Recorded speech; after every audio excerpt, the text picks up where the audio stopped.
नमस्कार दोस्तों, आज हम आपको 11 फरवरी 2024 के मुख्य समाचार प्रस्तुत करेंगे।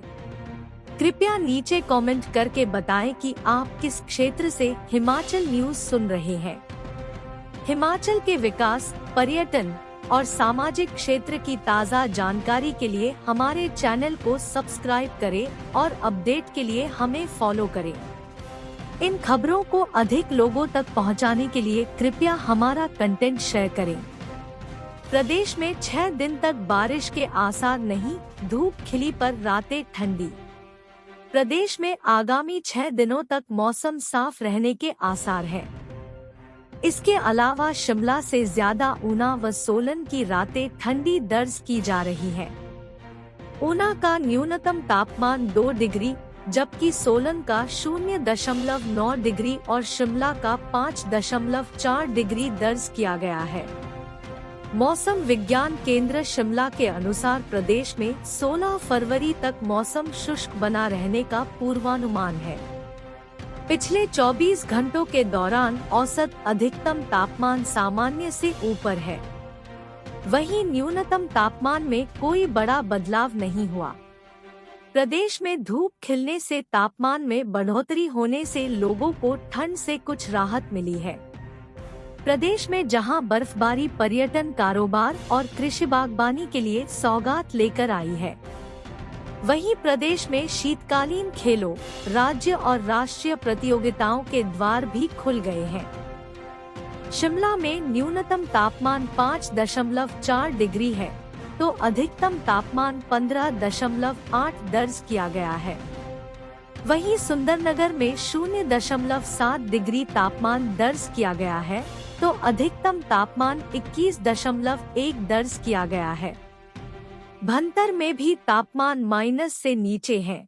यहाँ तापमान 0.1 से 22.2 डिग्री दर्ज किया गया है। कल्पा में 1.8 न्यूनतम तो 22.2 अधिकतम तापमान दर्ज किया गया है। धर्मशाला में न्यूनतम तापमान 5.2 है तो अधिकतम तापमान 20.2 दर्ज किया गया है। वहीं ऊना में 2.1 तापमान है। हिमाचल में बढ़ रही कैंसर पीड़ितों की संख्या। 2023 में आईजीएमसी में इतने मरीजों ने करवाया इलाज। पहाड़ी राज्य हिमाचल में कैंसर के मरीजों की संख्या बढ़ रही है। बीमारियों से होने वाली मौतों का सबसे बड़ा कारण भी कैंसर है। शिमला कैंसर हॉस्पिटल के आंकड़ों के मुताबिक कैंसर की सबसे ज्यादा मामले तंबाकू के सेवन के हैं। पुरुषों में लंग्स कैंसर इसी वजह से है। वर्ष 2023 में आईजीएमसी के कैंसर अस्पताल में 2400 कैंसर के नए मरीजों ने अपना इलाज करवाया है। 2020 से 2024 तक लंग्स कैंसर मरीजों की संख्या आईजीएमसी शिमला में कैंसर अस्पताल में हर साल 2500 से 3000 मरीज अपना इलाज करवाने पहुंचते हैं। साल 2020 में लंग्स कैंसर से 340 मरीज ग्रसित हुए। वहीं साल 2021 में 500 मरीज लंग्स कैंसर की चपेट में आए। 2022 में 520, 2023 में 508, 2024 में अभी तक 24 मरीज लंग कैंसर से पीड़ित हुए हैं।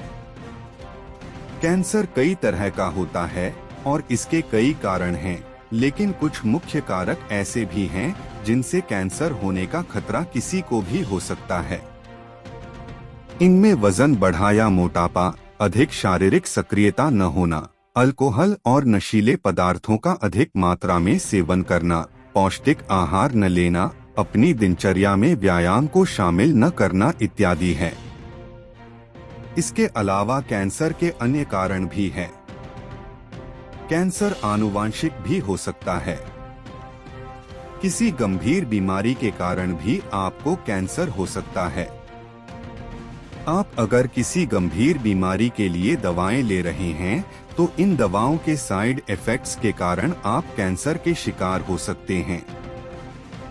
कई बार उम्र के बढ़े के साथ भी शरीर में चुस्ती फुर्ती नहीं रहती और उम्र के पड़ाव पर व्यक्ति बीमार पड़े लगता है। ऐसे में कई बार कैंसर हो जाता है। अयोध्या में भक्त चख रहे हिमाचली धाम का स्वाद, 10 से 12 हजार श्रद्धालु रोजाना ग्रहण कर रहे भोजन। पवित्र धाम अयोध्या में श्री राम लला के दर्शनों को आने वाले श्रद्धालुओं को हिमाचली धाम खूब भा रही है। प्रदेश भाजपा की ओर से श्रद्धालुओं के लिए अयोध्या में लगाए गए हिमाचली धाम के लंगर में रोजाना 10 से 12 हजार श्रद्धालु भोजन ग्रहण कर रहे हैं। गगरेट के पूर्व विधायक व प्रदेश भाजपा सचिव राजेश ठाकुर व्यवस्थाओं पर नजर रखने के लिए स्वयं अयोध्या में डटे हैं और श्रद्धालुओं को लंगर परोस रहे हैं। खास बात यह है कि विधानसभा क्षेत्र गगरेट की जनता द्वारा इस लंगर के लिए दिए गए राशन से ही अब तक व्यवस्थाएं बरकरार है और लंगर में भोजन करने वाले देश के कोने कोने से आए श्रद्धालु हिमाचली धाम की खूब प्रशंसा कर रहे हैं। अयोध्या में श्री राम लला की मूर्ति प्रतिष्ठापित करने के बाद यहां देश के कोने कोने से आए श्रद्धालुओं के रहने व खाने की व्यवस्था हो सके, इसके लिए प्रदेश भाजपा द्वारा अयोध्या में हिमाचली धाम का लंगर लगाने का निर्णय किया गया। इस लंगर की व्यवस्थाओं को देखने के लिए पूर्व विधायक राजेश ठाकुर को व्यवस्था प्रमुख नियुक्त किया गया है। पूर्व विधायक राजेश ठाकुर अपनी टीम के साथ अयोध्या में पिछले कई दिनों से डटे हैं और व्यवस्थाओं की देखरेख कर रहे हैं। हिमाचली धाम में तेलंगाना, आंध्र प्रदेश, ओडिशा, गुजरात व दिल्ली सहित कई राज्यों के श्रद्धालु अब तक रुक चुके हैं और स्वादिष्ट हिमाचली धाम का स्वाद चख चुके हैं। 5 फरवरी को अंबनदौरा से अयोध्या के लिए चली ट्रेन के माध्यम से अयोध्या पहुंचे हिमाचली श्रद्धालु भी यहां जाकर रुके थे। पूर्व विधायक राजेश ठाकुर ने बताया कि देश के जिस भी हिस्से से श्रद्धालु यहां आ रहे हैं, उन्हें हिमाचली धाम खूब प्रभावित कर रही है। श्रद्धालुओं के रात को ठहरने के लिए भी यहां पुख्ता व्यवस्था की गई है। उन्होंने कहा कि भगवान राम की मर्जी से ही उन लोगों को यहाँ हिमाचली धाम में काम करने का मौका मिल रहा है, जिन पर श्री राम की कृपा है। उन्होंने उन लोगों का भी आभार जताया है, जिन्होंने हिमाचली धाम के लिए दिल खोलकर राशन की व्यवस्था की। प्रदेश में कॉफी से आएगी फसलों में विविधता, नौणी विश्वविद्यालय के वैज्ञानिक शोध में जुटे। डॉ यशवंत सिंह परमार औद्यानिकी एवं वानिकी विश्वविद्यालय नौणी के वैज्ञानिक प्रदेश में फसलों के विविधीकरण को लेकर लगातार प्रयासरत है। इसी दिशा में प्रदेश में कॉफी से फसल विविधीकरण पर भी नौणी विश्वविद्यालय अनुसंधान कार्य कर रहा है। बता दें कि प्रदेश में अभी कई ऐसी फसलें हैं जिनको उगाकर किसान अपनी आय का साधन बनाते हैं, जबकि अधिकांश किसानों द्वारा एक जैसी फसलों का उत्पादन किए जाने से मार्केट में उसकी मांग भी घट जाती है। ऐसे में जरूरत रहती है कि प्रदेश में कोई ऐसी नई फसल हो जो किसानों के लिए अतिरिक्त आय का भी साधन बने। इसी विषय को ध्यान में रखते हुए डॉ यशवंत सिंह परमार के वैज्ञानिकों द्वारा शोध किया जा रहा, जिसमें पाया गया है कि कॉफी से फसल विविधीकरण ऐसा माध्यम साबित हो सकता है। यदि प्रदेश के विभिन्न क्षेत्रों के अलग अलग कृषि जलवायु क्षेत्र में कॉफी को उगाना यदि सफल रहता है, तो फिर प्रदेश के लोगों के लिए एक और नकदी फसल कॉफी के रूप में मिल सकती है। प्रदेश के कई जिलों में इसको लेकर अनुसंधान चल रहा है। पहले चरण में कई जिलों में कॉफी के हजारों पौधे उगाकर देखा जा रहा है कि उसके क्या परिणाम सामने आते हैं। गौर रहे कि प्रदेश में कॉफी से फसल विविधीकरण के विषय पर नौणी व घुमारवीं में 2 कार्यशालाएं आयोजित की जा चुकी है। इसके साथ ही नौणी विवि के मुख्य परिसर, केवी के कंडाघाट, जांच, चंबा, नगरोटा बगवा, हमीरपुर के नेरी व सिरमौर के धौलाकुमा में 4000 से अधिक कॉफी के पौधों का रोपण कर अनुसंधान व प्रशिक्षण शुरू हो चुके हैं। कॉफी में हिमाचल के लिए एक नई नकदी फसल बनने की उम्मीद है। इससे फसल विविधीकरण में मदद मिलेगी और एक ही फसल पर निर्भरता भी कम होगी। प्रदेश में कॉफी से फसल विविधीकरण के विषय पर नौनी, विबी व घुमारवी में 2 कार्यशालाओं का आयोजन किया गया है। विबी ने मुख्य परिसर कंडाघाट, जाच, चंबा, नगरोटा, बगवा, नेरी व धौलाकुआं में 4000 से अधिक कॉफी के पौधों का रोपण कर अनुसंधान प्रशिक्षण शुरू कर दिए हैं। डा राजेश्वर चंदेल, कुलपति, नौनी विश्वविद्यालय। हिमाचल में डॉक्टर्स का बनेगा स्पेशलिस्ट कैडर, विभाग ने वित्त विभाग की आपत्तियों को किया दूर। हिमाचल के स्वास्थ्य विभाग में मेडिकल ऑफिसर और स्पेशलिस्ट डॉक्टरों का कैडर अलग करने की तैयारी फाइनल स्टेज पर पहुंच गई है। स्वास्थ्य विभाग इस मामले को कार्मिक विभाग और वित्त विभाग से लगातार उठा रहा है। अब स्वास्थ्य विभाग से पूछा गया था कि स्पेशलिस्ट डॉक्टर कैडर में कुल पद कितने होंगे, यह स्पेसिफिक बताया जाए। इसलिए यह तय किया है कि डीएचएस कैडर में डॉक्टरों के जितने कुल पद वर्तमान में हैं, उन्हीं को 2 जगह बांटकर स्पेशलिस्ट कैडर क्रिएट किया जाएगा। इससे कुल पदों की संख्या नहीं बढ़ेगी। हालांकि इस तरीके से स्वास्थ्य विभाग को कितना लाभ होगा, यह अलग विषय है, लेकिन अभी भी प्रदेश में बनाए जा रहे आदर्श स्वास्थ्य संस्थानों में स्पेशलिस्ट डॉक्टर की जरूरत है। मुख्यमंत्री के पहले बजट में की गई घोषणा के अनुसार 68 विधानसभा क्षेत्र में 69 आदर्श स्वास्थ्य संस्थान बनाए जाने हैं, क्योंकि लाहौल स्पीति में केलांग और काजा में अलग अलग आदर्श स्वास्थ्य संस्थान होंगे। इनमें से सिर्फ 35 स्वास्थ्य संस्थान ऐसे हैं जहां 6 से ज्यादा स्पेशलिस्ट डॉक्टर हैं। 9 स्वास्थ्य संस्थानों में सिर्फ 5 स्पेशलिस्ट हैं, जबकि 6 स्वास्थ्य संस्थानों में सिर्फ 4 ही विशेषज्ञ डॉक्टर हैं। अभी भी 19 स्वास्थ्य संस्थान और आदर्श कैटेगरी में आने हैं, लेकिन उनके लिए विशेषज्ञ डॉक्टर नहीं है। आज मुख्यमंत्री से मिलेंगे। डॉक्टर का नॉन प्रैक्टिसिंग अलाउंस यानी एनपीए बंद करने के बाद सीएम के साथ उनकी मुलाकात रविवार को हो सकती है। 11 फरवरी को इन्हें मुलाकात के लिए मुख्यमंत्री के सरकारी निवास बुलाया हुआ है। मेडिकल कॉलेज में प्रिंसिपल की शक्तियां कम करने का भी विरोध हो रहा है। प्रदेश में डॉक्टरों के 212 पद खाली। दूसरी तरफ यदि मेडिकल अफसर कैडर की बात करें तो स्वास्थ्य निदेशालय में 2991 पद डॉक्टरों के कुल सृजित है और इनमें से 212 पद वर्तमान में खाली चल रहे हैं। ब्लॉक मेडिकल ऑफिसर के 128 पदों में से 20 खाली हैं, जबकि मेडिकल सुपरिंटेंडेंट के 19 से 7 खाली है। स्वास्थ्य विभाग ने प्रोग्राम ऑफिसर के 27 पद क्रिएट किए हुए हैं, लेकिन अभी इन्हें नहीं भरा है।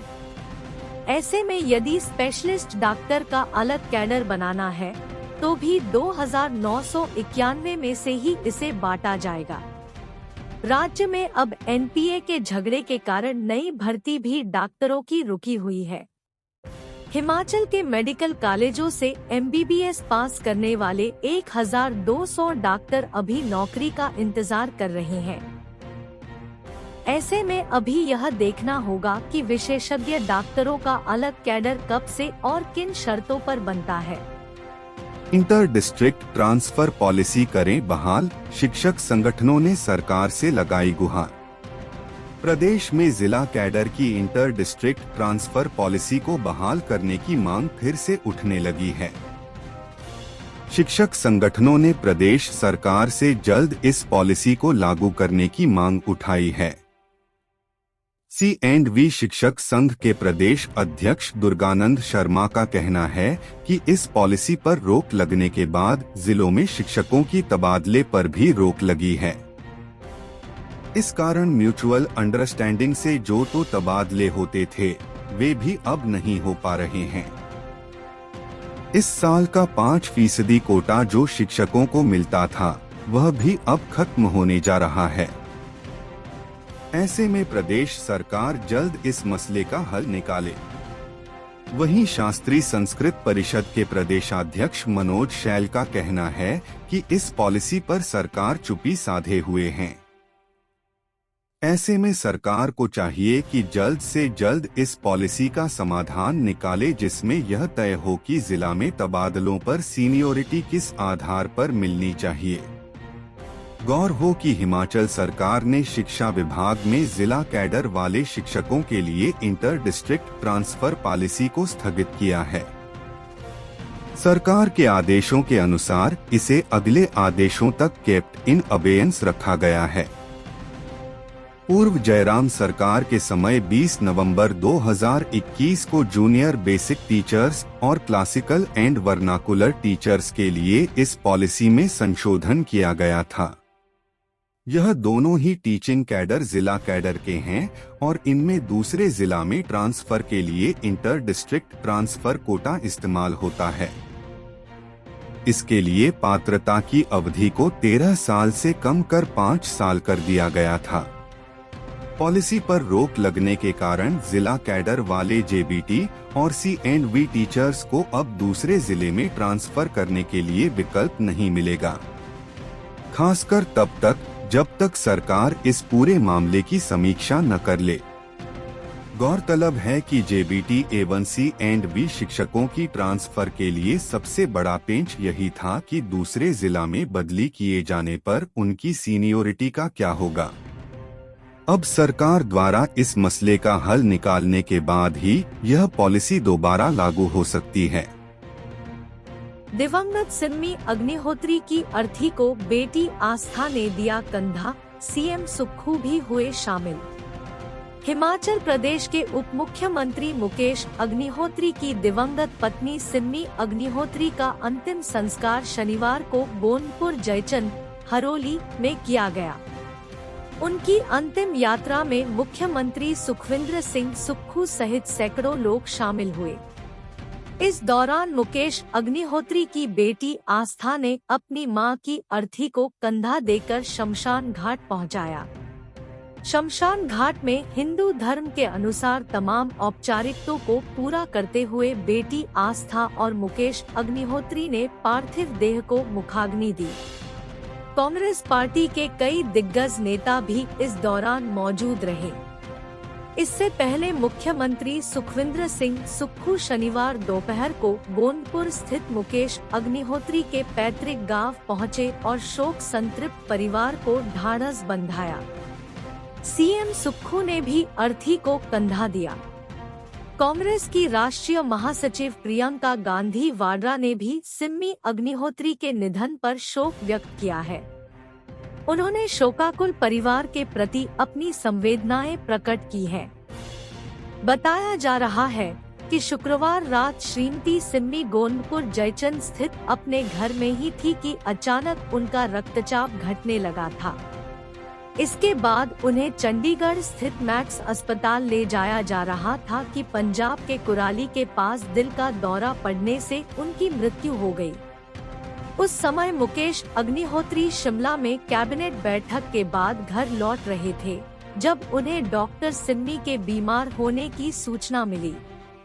राष्ट्रीय महिला कांग्रेस अध्यक्ष अलका लांबा, कैबिनेट मंत्री विक्रमादित्य सिंह, यादविंदर गोमा, चंद्र कुमार, अनिरुद्ध सिंह सहित आशीष बुटेल, भवानी सिंह पठानिया, नीरज अय्यर, दविंदर भुट्टो, सुदर्शन, इंद्रपाल लखनपाल, रवि कुमार, राजेश धर्माणी, संजय रतन, पूर्व मंत्री कौल सिंह ठाकुर, रामलाल ठाकुर, आशा कुमारी, रंगीला राम राव, पूर्व CPS सोहन लाल ठाकुर, भाजपा अध्यक्ष राजीव बिंदल के अलावा सतपाल सत्ती, राकेश पाठनिया, राम कुमार, परमजीत पम्मी, कमल सैनी, लखबीर लकी तथा पंजाब के आम आदमी नेता हरजोत बैंस भी मौजूद थे। 20 लाख करोड़ के घोटालों से खराब हुई देश की हालत, श्वेत पत्र से भाजपा का कांग्रेस पर प्रहार। भाजपा प्रदेशाध्यक्ष डा राजीव बिंदल ने कहा है कि केंद्रीय वित्त मंत्री निर्मला सीतारमण ने एक श्वेत पत्र पार्लियामेंट के अंदर लाया है। वह श्वेत पत्र यूपीए सरकार अर्थात कांग्रेस 2004 से लेकर 2014 तक की कार्यशैली का एक नमूना है। उन्होंने कहा कि 2004 में देश की प्रगति ठीक चल रही थी और आर्थिक स्थिति भी ठीक थी, लेकिन मनमोहन सिंह और उनकी सरकार सोनिया गांधी की सरकार में जिस प्रकार का मिसमैनेजमेंट हुआ है, उसके कारण प्रदेश की आर्थिक स्थिति लगातार गिरती चली गई, महंगाई दर बढ़ती चली गई और प्रोडक्टिविटी घटती चली गई। प्रदेश अध्यक्ष ने कहा कि हम 2014 में ऐसी स्थिति में आकर खड़े हुए जब हम दुनिया के निम्न स्तर के ऊपर पहुंचे हुए देश के अंदर थे। कारण यह था कि 15 बड़े बड़े घोटाले हुए लगभग और 20 लाख करोड़ रुपए के घोटाले, चाहे उसमें 2G घोटाला हो, 3G घोटाला होए, अगस्त का बेस्ट लैंड घोटाला हो, उसके अंदर भूमि घोटाला हो, आदर्श घोटाला होए, ऐसे कोयला घोटाला है, हेलीकॉप्टर घोटाला है, गेम्स घोटाला है, 15 घोटाले लगभग 20 लाख करोड़ रुपए से घोटाले, जिनसे देश की आर्थिक स्थिति खराब हुई और देश की छवि भी लगातार गिरी। वर्ष 2014 के बाद उस स्थिति को संभालने का काम नरेंद्र मोदी की सरकार ने किया। बिंदल ने कहा कि प्रधानमंत्री नरेंद्र मोदी के नेतृत्व में एनडीए सरकार ने पिछली सरकार द्वारा छोड़ी गई चुनौतियों पर सफलतापूर्वक काबू पाया है।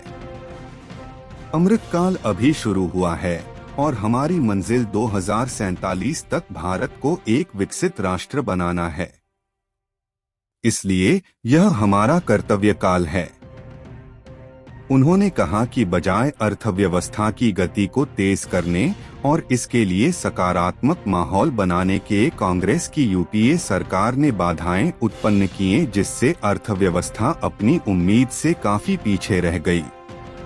2008 के वैश्विक वित्तीय संकट के बाद वित्त वर्ष 2009 और वित्त वर्ष 2014 के बीच 6 वर्षों के लिए उच्च राजकोषीय घाटे ने सामान्य और गरीब परिवारों पर दुखों का अंबार लगा दिया। 2009 से 2014 के बीच महंगाई चरम पर रही और इसका खामियाजा आम आदमी को भुगतना पड़ा। बजट सत्र में रहेगा पुलिस का पहरा, सत्र के लिए तैनात होंगे 500 जवान। विधानसभा के बजट सत्र के दौरान शिमला में चप्पे चप्पे पर पुलिस का पहरा रहेगा।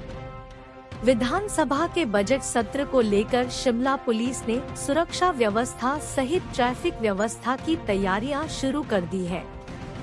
14 से 29 फरवरी तक विधानसभा के बजट सत्र के लिए अधिकारियों सहित करीब 500 पुलिस जवान तैनात रहेंगे। पुलिस प्रशासन की ओर से पुलिस थाना और पुलिस चौकी प्रभारियों को बस स्टैंड, रेलवे स्टेशन, बाजार, होटल, गुरुद्वारे, धर्मशाला और गेस्ट हाउस में चेकिंग बढ़ाने के निर्देश दिए हैं। विधानसभा सचिवालय में सुरक्षा के प्रबंधों को कारगर बनाने के लिए सीसीटीवी तथा ड्रोन कैमरे का इस्तेमाल किया जाएगा। बजट सत्र के दौरान बिना पास के कोई भी विधानसभा परिसर में प्रवेश नहीं कर पाएगा। विधानसभा सत्र के दौरान 14 से 29 फरवरी तक शिमला शहर में पुलिस का पहरा रहेगा। विधानसभा के 10 गेट और 3 मुख्य गेट पर पुलिस की कड़ी सुरक्षा रहेगी। बजट सत्र के दौरान विधानसभा से लेकर शिमला के शहर के चप्पे चप्पे पर पुलिस का पहरा रहेगा। पुलिस की टीमें सीसीटीवी और ड्रोन से भी हर गतिविधि पर निगाह रखेगी। विधानसभा के गेटों पर मेटल डिटेक्टर लगाए जाएंगे। जनजातीय क्षेत्र पांगी में जुकारू उत्सव का हुआ आगाज, घाटी में 12 दिन होगी राजा बलि की पूजा।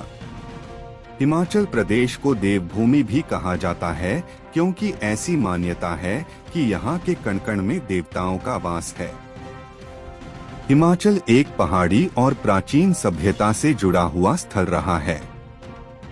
यहाँ पर त्योहार और मेलों को स्थानीय लोग बड़े ही धूमधाम से मनाते हैं। जिला चंबा के जनजातीय क्षेत्र पांगी में 12 दिवसीय जुकारू उत्सव का आगाज शनिवार से हो गया। अब पांगी घाटी में 12 दिन तक जुकारू उत्सव की धूम रहेगी। उत्सव को आपसी भाईचारे का प्रतीक माना जाता है। आगामी शुक्रवार मध्यरात्रि को घाटी के लोग अपने घरों की दीवारों पर बलि राजा का चित्र उकेरेंगे। इसकी प्राण प्रतिष्ठा की जाएगी। वहीं पड़ीद के पहले दिन सिलह के रूप में मनाया जाता है।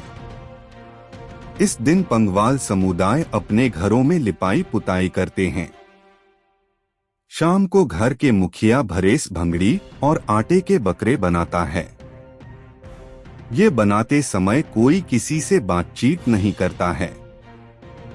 पूजा सामग्री अलग कमरे में रखी जाती है।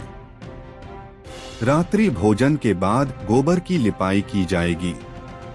वहीं सुबह करीब 3 बजे बलिराज को गंगाजल के छिड़काव व विशेष पूजा अर्चना के बाद बलि राजा का प्राण प्रतिष्ठा किया जाता है।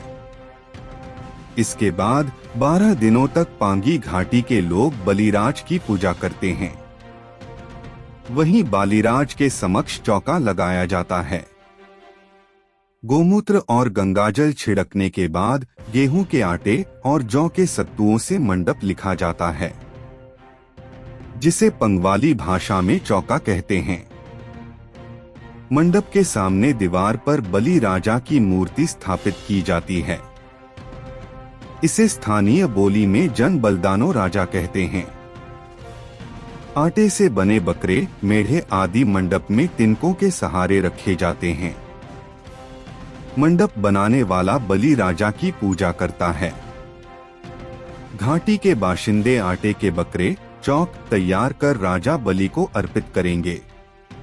धूप दिए और चौक लगाकर 12 दिन तक राजा बलि की ही पूजा करेंगे।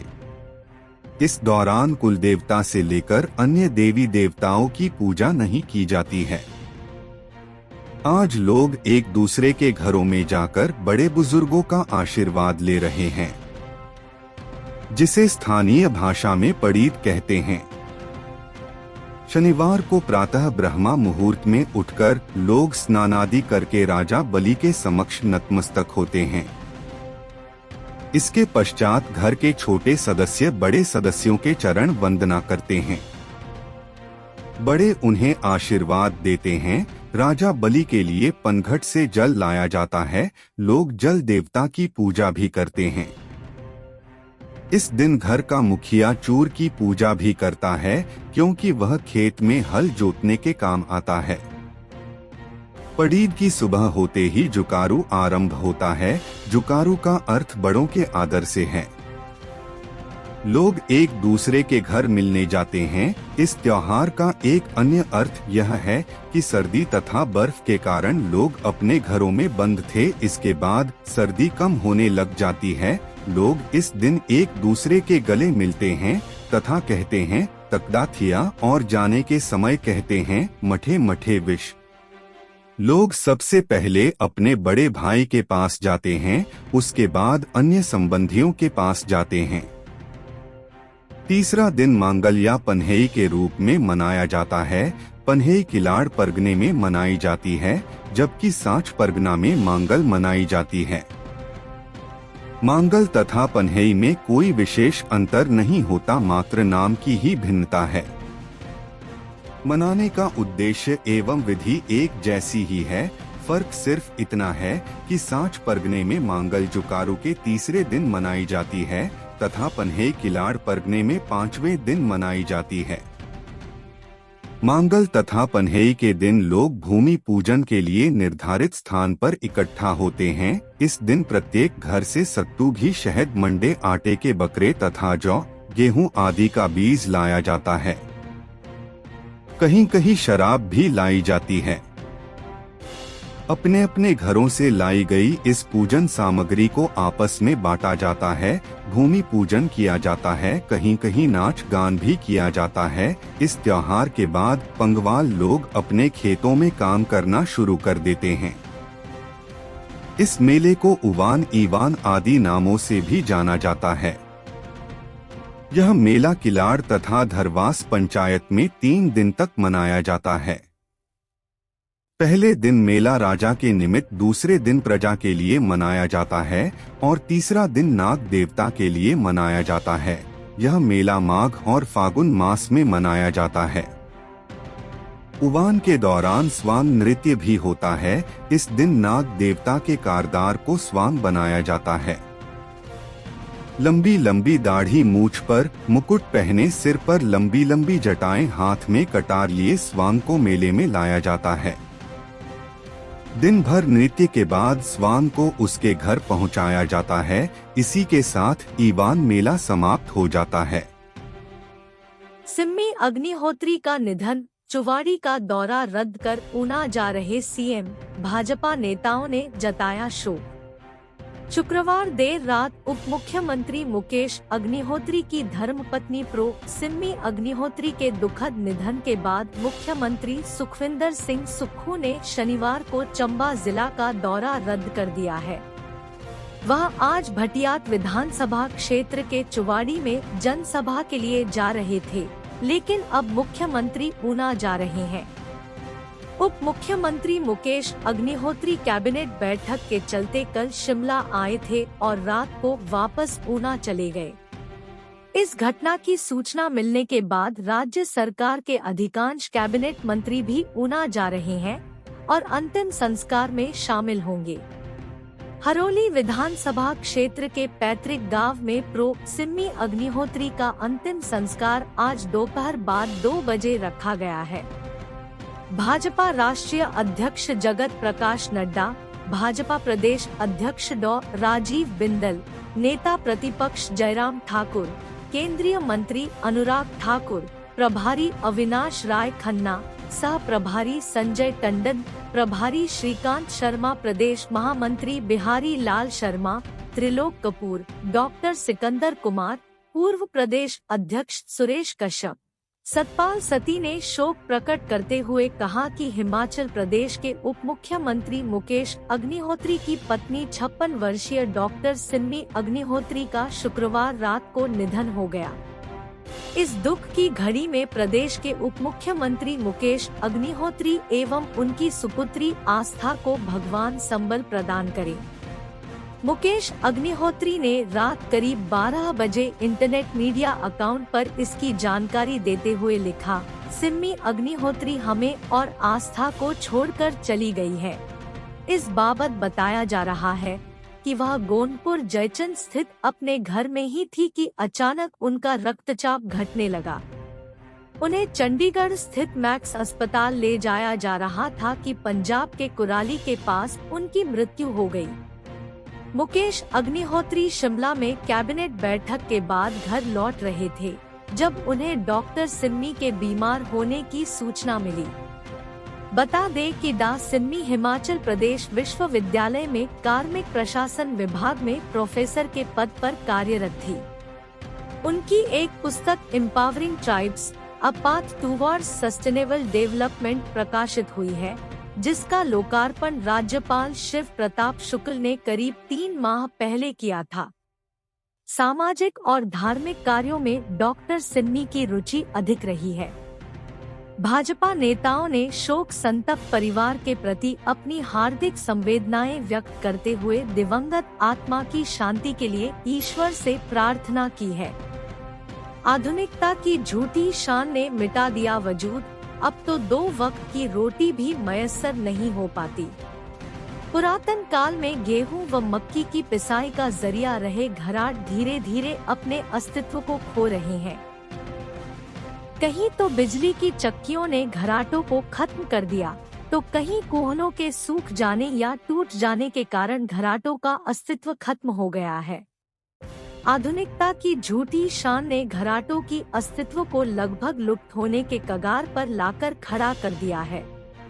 कोटला क्षेत्र में कभी 23 घराट चलते थे, जिनमें से अभी मात्र 3 ही घराट चल रहे थे, लेकिन इन पर भी धन्ना सेठों कंपनियों की बुरी नजर लग गई और चंद पैसों की एवज में इन कंपनियों ने इन 3 घराटों का जीवन खत्म कर दिया। यह घराट आज एक कहानी बनकर रह गए हैं। कई जगह उनके अवशेष, कूहले, पत्थर की चक्कियां, लकड़ी की नालियां, गरड़ और घराट के पुरातन कलपुर्जे अपनी बदहाली की कहानी को बयां करते हुए नजर आते हैं। इन घराटों को चलाकर अपने परिवारों का पालन पोषण करने वाले परिवारों पर भी अब संकट के बादल मंडरा रहे हैं।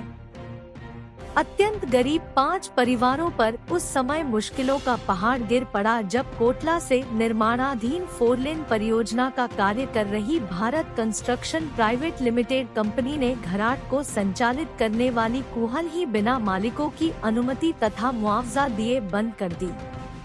प्रभावित घराट मालिक प्रताप चंद, प्रवीण कुमार, पुरुषोत्तम, प्रेमचंद, इंद्रपाल ने बताया कि कंपनी की दादागिरी के चलते पिछले 1 साल से उनकी रोजी रोटी छिन गई है।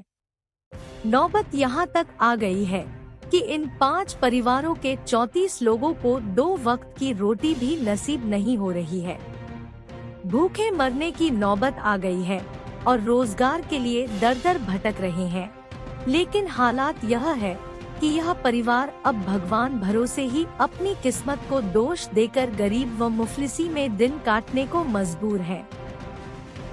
यही नहीं, तंगहाली के चलते बच्चों को स्कूल पढ़ाने में भी असमर्थ हो चुके हैं। इन 5 परिवारों ने हिमाचल सरकार, राष्ट्रीय राजमार्ग प्राधिकरण और संबंधित कंपनी से अनुरोध किया है कि उनके घराट का नियमानुसार मूल्यांकन कर तुरंत मुआवजा दिया जाए ताकि तंगहाली के चलते इन परिवारों को अपना पालन पोषण करना आसान हो जाए। हम अपने राज्य के विकास में योगदान देने में गर्व महसूस करते हैं और हमें उम्मीद है कि आने वाले दिनों में हमें और भी अच्छी खबरें मिलेंगी। इन खबरों को अधिक लोगों तक पहुंचाने के लिए कृपया हमारा कंटेंट साझा करें, हमारे चैनल को सब्सक्राइब करें और अपडेट के लिए हमें फॉलो करें। इसके अलावा बेझिझक अपने विचार कमेंट्स में साझा करें। आपका सहयोग हमें और भी बेहतर काम करने में मदद करेगा। धन्यवाद।